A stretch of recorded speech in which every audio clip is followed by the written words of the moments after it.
Sir, सबसे पहले तो मैं आज बात करना चाहूँगा एजुकेशन पे, ख़ासम ख़ास आज इंटरनेशनल एजुकेशन डे है, इस पे थोड़ा सा रोशनी डालेंगे, उसके बाद हम बात को मज़ीद आगे बढ़ाएंगे, प्लीज़।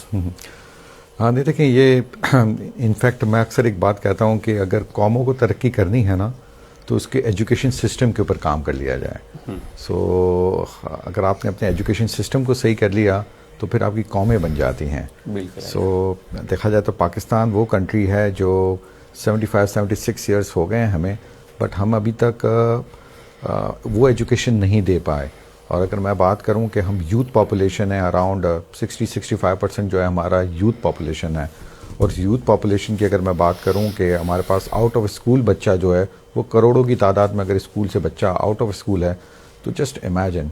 तो अगर मैं आपको कहता हूं कि मैं हायर एजुकेशन को देख रहा हूं, तो हायर एजुकेशन में कितने लोग पाकिस्तान में जाते हैं? अराउंड 8%, 10%। ठीक है, तो आज का तो डे है बेसिकली उन लोगों के लिए है कि जो कभी स्कूल पे गए नहीं हैं। और वो स्कूल पे क्यों नहीं गए? बिकॉज उनके पास वो अपॉर्चुनिटी नहीं है। आपने अपने इंट्रोडक्शन में बड़ी अच्छी अच्छी बातें की, और मैं अक्सर कहता हूँ एक बात कि अगर मैं कोई ऐसा काम कर रहा हूँ जिससे मेरी ज़ात को, मेरे बीवी बच्चों को, मेरे पेरेंट्स को फ़ायदा हो रहा है, तो कोई मैं एहसान नहीं कर रहा। ठीक है, ये तो हमारी जेडी का पार्ट है, ये रिस्पॉन्सिबिलिटी का पार्ट है।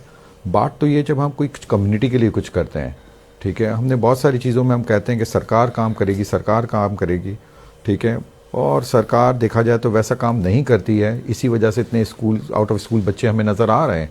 तो अब क्या करना चाहिए? मेरा ख्याल में बहुत सारी ऑर्गेनाइजेशंस भी इसके ऊपर काम करने की कोशिश कर रही है, बट ये वो एरिया है जिसमें I really would like to highlight इस इम्पॉर्टेंट डे के ऊपर कि हमें उन बच्चों के बारे में भी सोचना है। सिर्फ और सिर्फ उनका एक कसूर है कि वो उस जगह पैदा हो गए हैं, और उनका कोई कसूर नहीं है। ठीक है, और वो यू नेवर नो कि उसमें से बहुत सारे कोई बच्चे ऐसे हों जो जिनका दिमाग आइंस्टाइन जैसा हो।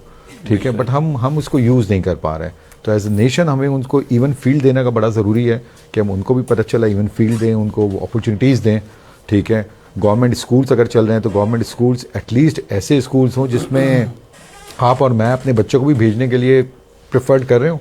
अगर मैं वेस्ट की बात करूं तो वेस्ट में तो लोग प्रेफर करते हैं कि वो पब्लिक सेक्टर स्कूल्स में जाएं।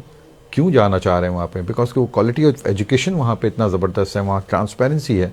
तो मेरा ख्याल है कि बहुत सारी चीज़ों में हम सोचते हैं कि हमें कोई नई चीज़ इन्वेंट करने की ज़रूरत है, तो मैं कहता हूँ कोई इन्वेंट करने की हमें ज़रूरत नहीं है। We just need to basically copy the model जो पूरी दुनिया कर रही है। We just need to see that model कि वो लोग किस तरीके से उस डेवलप कंट्रीज़ की लिस्ट में आए हैं। तो मैं अक्सर एक बात कहता हूँ कि डेवलप कंट्रीज़ की लिस्ट में अगर हमने आना है, हमने ग्रोथ फैक्टर पे जाना है, तो हमें नॉलेज इकनॉमी की बात करनी होगी।